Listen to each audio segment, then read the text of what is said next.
Hello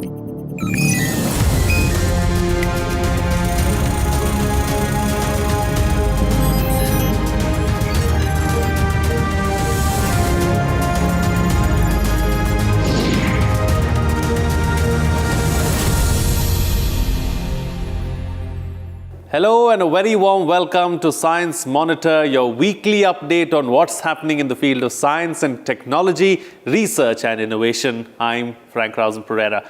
From a study revealing new facts about the Indus Suture Zone to a low-cost indigenous technology to enhance the production of anti-aging compounds, we have plenty in store for you. So let's begin with the headlines.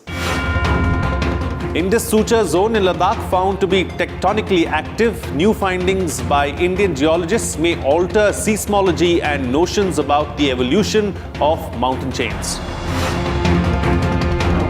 Significant contributions made by Indian astronomers towards the R&D activities of 30-meter telescope project. Also collaborated with Professor Andrea Ghez on the back-end instruments of TMT besides possible science prospects.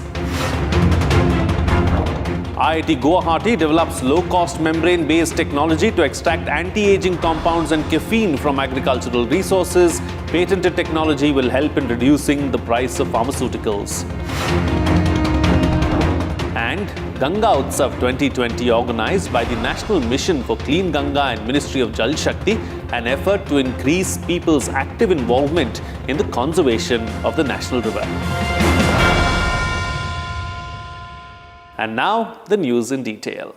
Well, scientists from the Wadia Institute of Himalayan Geology and Autonomous Institute of the Department of Science and Technology based in Dehradun have gained new knowledge about the Indus Suture Zone in the Ladakh region, which was thought to be a locked or tectonically inactive area.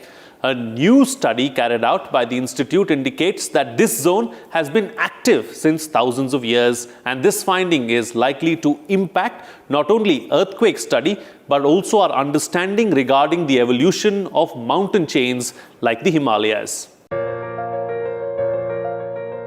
Earthquakes are a natural phenomenon, and it is still not possible to predict them accurately.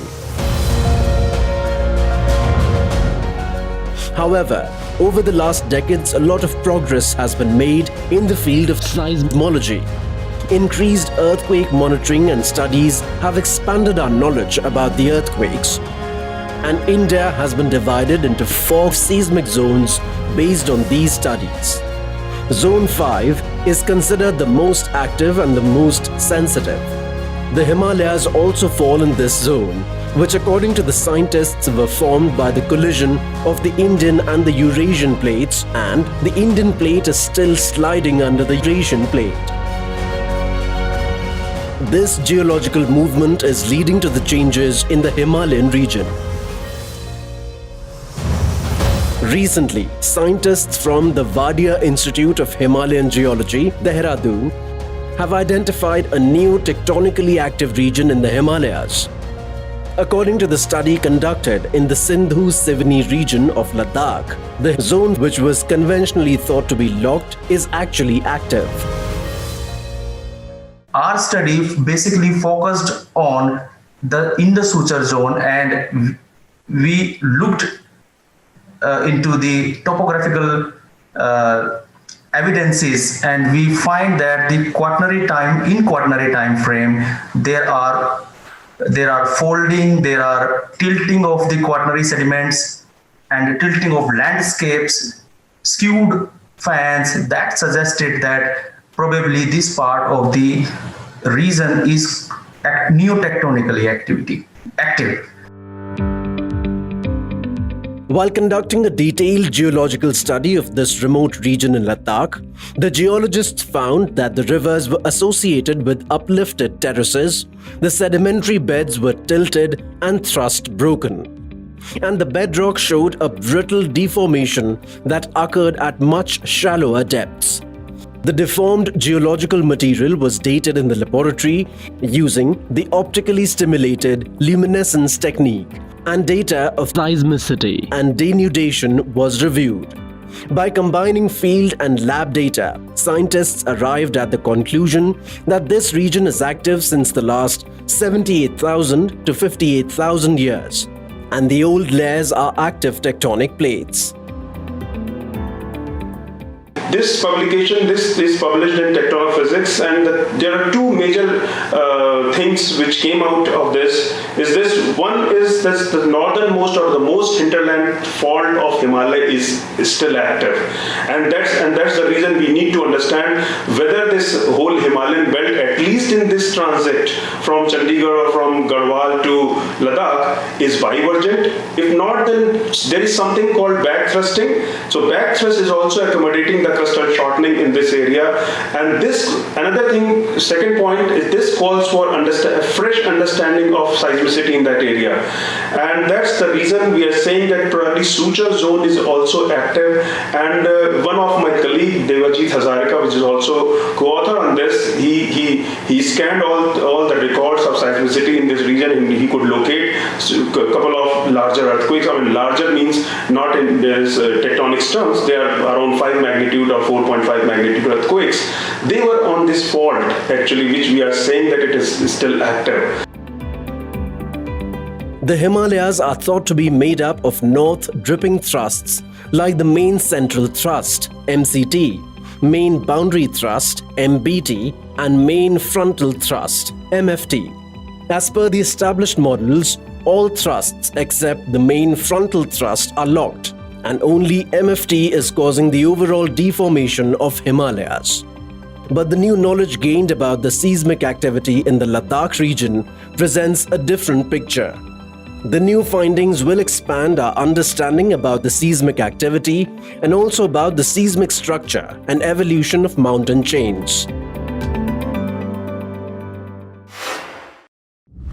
30-meter telescope, or TMT, is an ambitious project to establish a new generation observatory on Earth, and India is also a valued partner in this international project. Interestingly, while pursuing the research and development activities related to TMT, Indian astronomers have also collaborated with Professor Andrea Ghez, who was recently selected for the 2020 Nobel Prize in Physics. Astronomers from institutes like Aries Nainital, IIA Bengaluru and Ayuka Pune have contributed significantly to possible science prospects of the TMT projects, besides its design and back-end instruments. Here's more.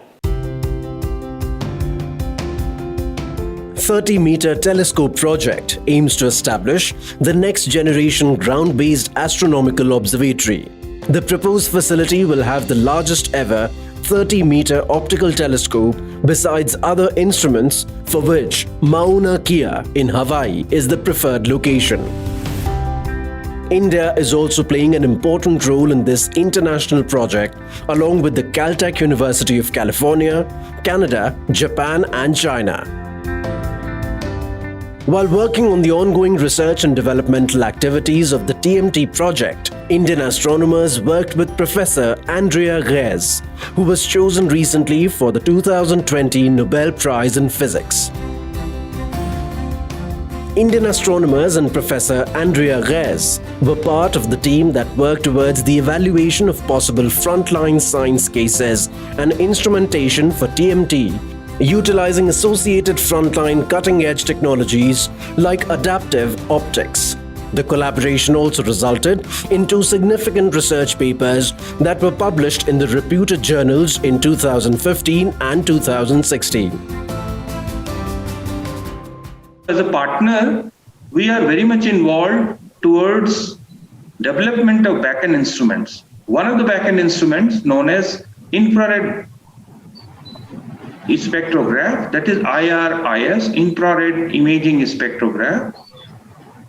Professor Annapurni Subramaniam and myself and many others are part of the science team members working towards the development of this instrument and how this instrument would be there.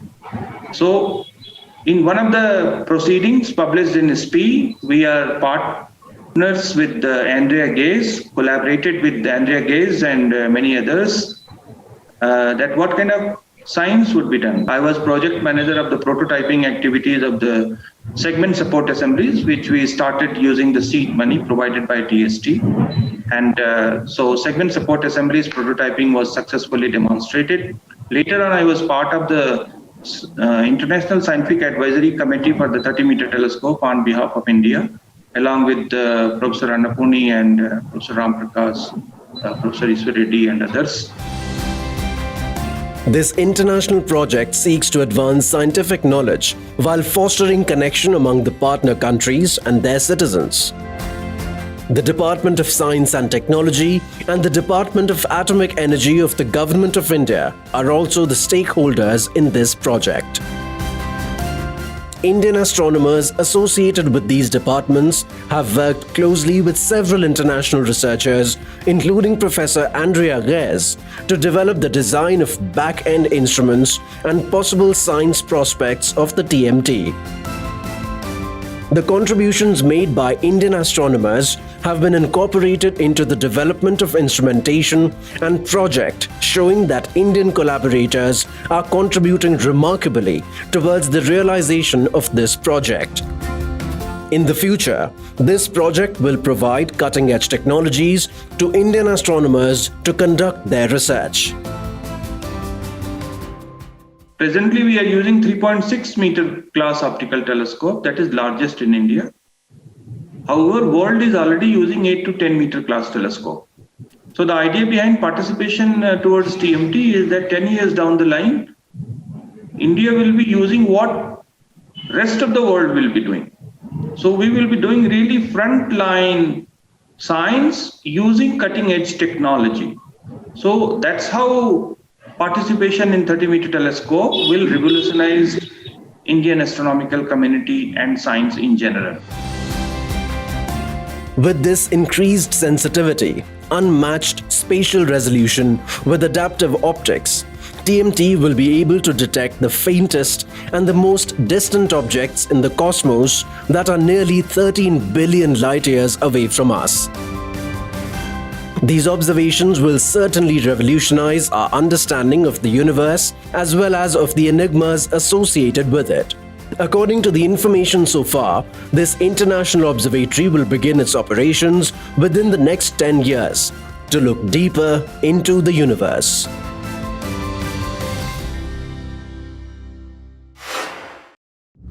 Well, it's now time for a short break, but don't go anywhere. We'll be right back. Welcome back. After the break, you're watching Science Monitor. I'm Frank Rausen Pereira. Well, antioxidants like flavonoids are in high demand due to their health benefits and medicinal applications. But the current technology used to produce these anti-aging compounds is not only expensive, but also suffers other drawbacks. Now, scientists from IIT Guwahati have successfully developed a membrane-based technology to extract anti-aging compounds from a wide range of agricultural resources. This technology is low cost, uses less energy, and produces high-quality product giving a good yield. Although the exact cause of aging is not known, yet scientists agree that oxidative stress is a major factor that increases the degenerative processes affecting our body and brain. Therefore, scientists around the world are working on antioxidants like flavonoids to produce effective anti-aging products. Flavonoids are used in new age pharmaceuticals and their market is set to rise in the near future. Now, IIT Guwahati has developed an indigenous low-cost technique to obtain anti-aging compounds and psychoactive drugs like caffeine from a wide range of agricultural resources. This technology is patented and developed by Professor Mihir Kumar Purkaith and his MTech student VL Dhadake. I will explain how technology is developed for the separation of different anti-aging agents and psychoactive drugs. And those drugs and anti-aging agents are extracted selectively from different agricultural resources like Camellia sinensis, basically which is green tea, and different types of your fruits and vegetables. From there we have extracted. The basic technology is that we cut those fruits or vegetables, then water extract in around 60 to 65 degrees centigrade, but not beyond that. So after that we extract, separate it using cloth filtration. Psychoactive drugs such as caffeine and flavonoids derived from plants are known to stimulate detoxification of enzyme activity and inhibit cell invasion and angiogenesis. The commercially available techniques use costly organic solvents to separate antioxidants from plants, which increases the cost of these products. The novel technology developed by IIT Guwahati uses water extract of tea leaves, citrus fruit, orange peels, and many other agricultural resources, and allows it to pass through specially designed cascade membrane units. These membranes separate phytonutrients from water, and the derived phytonutrients are then dried. These membranes we have prepared in our laboratory, where these membranes are 200 molecular cutoff, 300 molecular cutoff, 500 molecular cutoff, etc. And all those drugs and anti-aging agents are within this range. So we will use cascade type membrane filtrations, where first cut, second cut, third cut, accordingly different types of molecules will be separated from that. This is our hollow fiber membrane setup. Then this is your back membrane setup. Here we will place these membranes, and this is basically your probe sonicators. And when we're extracting all those vegetables, the technology produces high-quality product using water as the solvent and is suitable for industrial use. Implementation of the technology can reduce the cost of the anti-aging compounds and psychoactive drugs, besides strengthening the Make in India initiative of the Government of India. The technology can also create job opportunities in the agriculture sector of the country.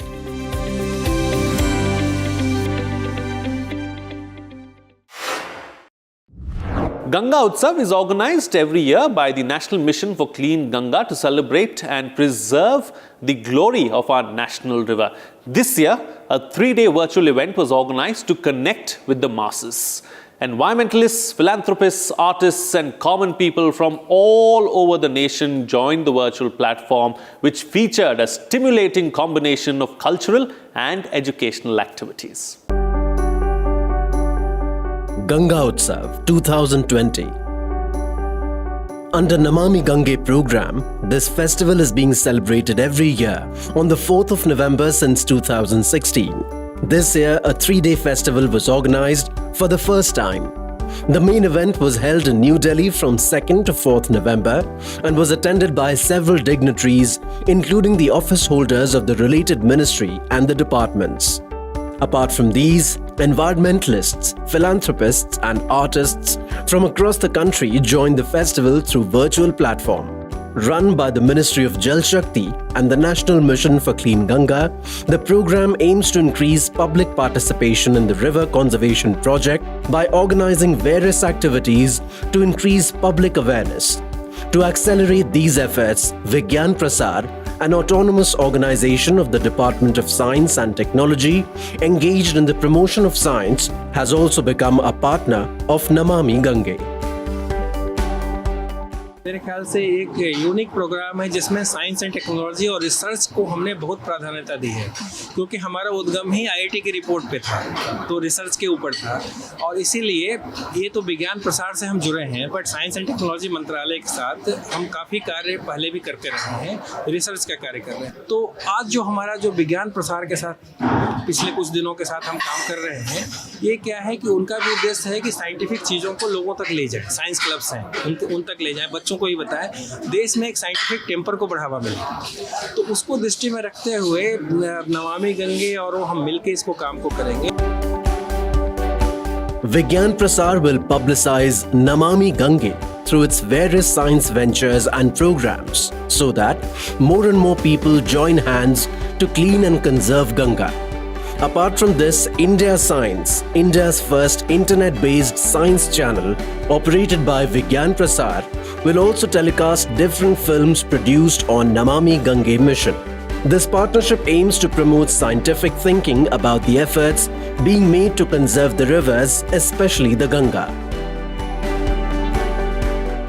We were quite happy to know that they already have a big repository of films that they have created about topics that are related to science and technology with Ganga. There were a lot of STPs that have been created. There are a lot of other things that they do on a regular basis with the ordinary people and laymen, and they try to inculcate that spirit of scientific temper in them. So that was something that really touched the chords for Vigyan Prasar, and we immediately, came ahead and we shook hands with them. And now in this process, we're trying to plan a lot of things, all in all 4 segments: print, electronic, social, digital. Ganga was declared as the national river on 4th of November in 2008. And National Ganga River Basin Authority was established by the Government of India to facilitate the conservation of the rivers in the country.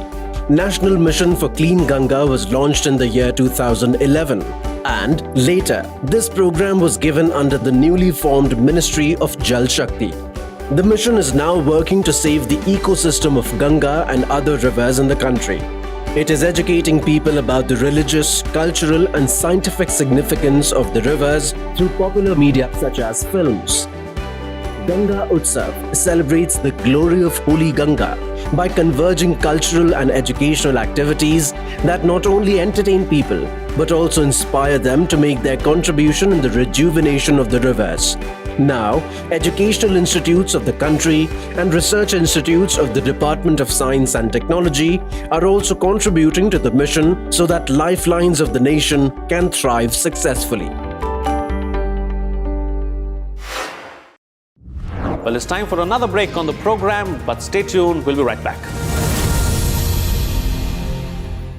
Welcome back. You're watching Science Monitor. I'm Frank Rausen Pereira, and now let's have a look at some other developments that have made news in the field of science and technology in our segment, Science Express.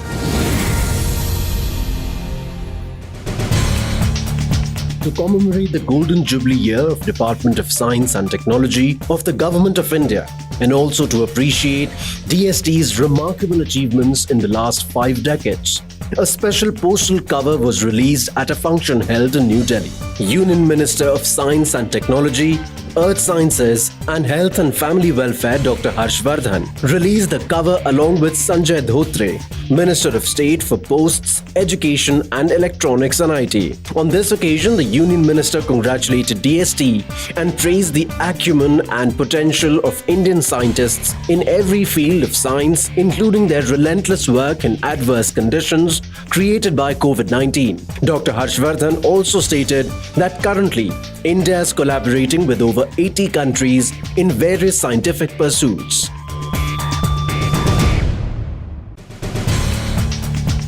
WebHub Summit, the unique confluence of resident and overseas Indian scientists and academicians, launched by the Government of India on the occasion of Gandhi Jayanti, concluded successfully on 31st October. The Global Virtual Summit was launched as a comprehensive plan to leverage the knowledge of global Indian researchers and experts to address the emerging challenges of the country. About 2,600 overseas Indian scholars registered online for this program. The month-long summit was attended by 22,500 persons in total. The summit saw 230 panel discussions on 80 horizontals and created an interactive and facile mechanism in the cyberspace. The first of its kind summit paved the way for establishing research capability as an important avenue towards self-reliant India. Researchers at Punjab's Lovely Professional University have developed a new drug delivery method to cut the side effects of sulfapyridine, a drug used for the treatment of rheumatoid arthritis, an autoimmune inflammatory joint disease. Sulfapyridine is the third oldest drug still being used in the treatment of the disease. However, long-term use of this oral drug also leads to various side effects such as vomiting, body rash, and abdominal pain. Therefore, researchers developed a prodrug of sulfapyridine and then incorporated it into liposomes for direct delivery through injection at the target site. Liposome are spherical vessels which have at least one lipid bilayer. This novel way will minimize the side effects of the drug while increasing its bioavailability. The method has already been tested successfully in mice. Well, that's it on this edition of Science Monitor, but we'd like to hear from you about this program. So you can send us your feedback and your suggestions through email. Our email ID is news@vigyanprasar.gov.in. You can also write to us at our address, which is Vigyan Prasar, 5th floor, Prithvi Bhavan, Lodi Road, New Delhi, 110003. That's it from me. See you again next time.